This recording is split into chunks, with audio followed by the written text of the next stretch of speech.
Hello, this is Joe Kizis, President of Bravada Gold Corporation. We just released encouraging results of a preliminary economic assessment for our Wind Mountain project in Nevada. This short drone video will show features discussed in the PEA, and we will start by zooming in to see the two pits that were mined in the 1990s for gold and silver. Next, we will see where these features considered by the PEA might be added to the existing property. Flying north from the feeder target, past the two historic heap leach pads and a red-colored waste dump, you will see the wind pit at the upper portion of your screen. This pit was where most of the production occurred in the 1990s.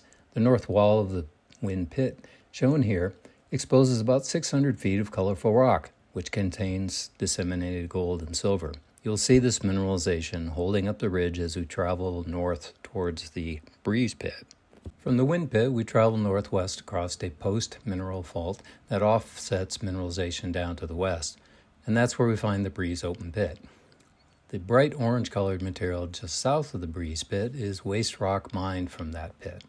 That currently is classified as waste and overlies part of the Phase 1 planned open pit, so it must be removed. However, our limited drilling indicates that it does contain recoverable gold and silver, and further study is planned. The light-colored area on the left is where the Phase 1 heap leach pad is planned.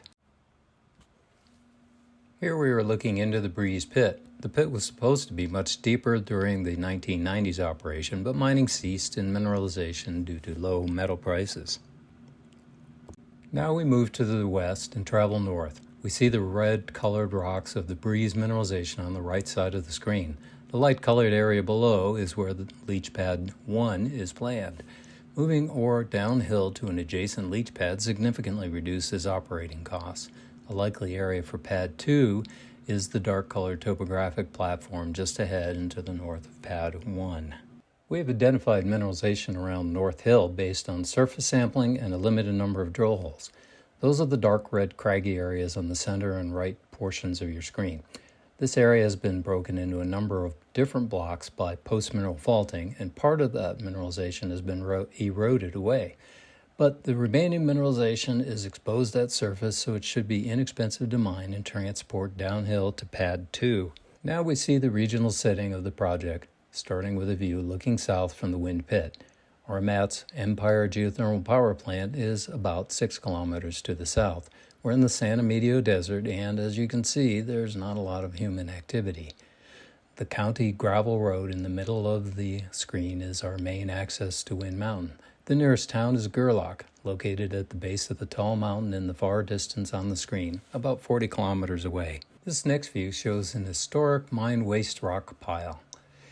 Dumping waste with low concentrations of gold and silver from trucks at the top of the waste piles results in larger material rolling down the side and collecting at the bottom. As the waste pile builds, you get coarse material at the bottom overlain by finer material, as shown in this view. Well, it turns out that based on our surface sampling and limited drilling, almost all of the gold is within the finer material. In effect, we may be able to transform the upper part of our waste piles into mineralization that can be profitably leached. That will require additional study, but our work to date is very encouraging. Shown here is a summary of the PEA findings, and a full technical report will be available soon on our website. The PEA demonstrates that a phased approach will produce a robust Phase 1 program with an internal rate of return of 38% and a net present value of US $46.1 million after tax and a discount rate of 5%. We believe that the economics will be attractive for future phases as well to extend the life of the mine. You can read through the PEA details by stopping the video, but I'd like to point out a few important features. Phase 1 is very attractive in part because we would be taking advantage of a heap leach pad site that is adjacent to the mine.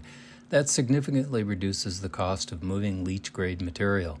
In addition, the material that we would be applying to that Phase 1 pad is almost exclusively in the indicated category. That category is sufficiently defined to be used in a pre-feasibility study to convert resource ounces into reserve ounces. Of course, reserve ounces are much more valuable than resource ounces and required for mine financing and permitting.